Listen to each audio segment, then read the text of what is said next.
Un partage est-il juste? Regardons cette pizza. Est-ce que tout le monde a la même part? Non. Alors ce n'est pas un partage juste. Aujourd'hui, on va apprendre à reconnaître quand un partage est juste et quand il ne l'est pas. Un partage est juste quand toutes les parts du tout sont égales. Ici, la pizza est bien coupée. Chacun reçoit la même quantité. Voici notre tout. Pour l'instant, il n'a pas été partagé. C'est notre point de départ. Maintenant, le tout est partagé en 2 parts égales. Les 2 morceaux ont la même taille. Ce partage est donc juste. Plus tard, on apprendra que ces 2 parts s'appellent des moitiés. Et ici, regarde bien, une part est plus grande que l'autre. Ce n'est pas égal. Ce partage est injuste. On peut aussi partager une bande. La première est coupée en 2 parts égales. Le partage est donc juste. La deuxième, non. Les parts ne sont pas identiques.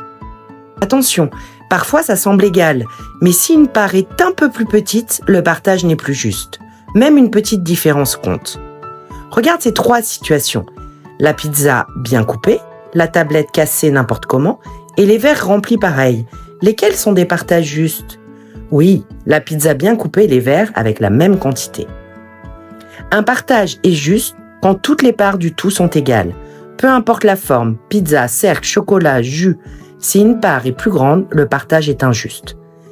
Et quand tu dis à ton camarade « Je te donne la moitié de mon goûter », est-ce que tu lui donnes vraiment la même quantité?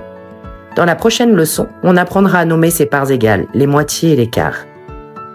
Si tu as aimé cette vidéo, n'hésite pas à t'abonner et dis-moi en commentaire quelle notion tu aimerais que j'aborde ensuite. À bientôt!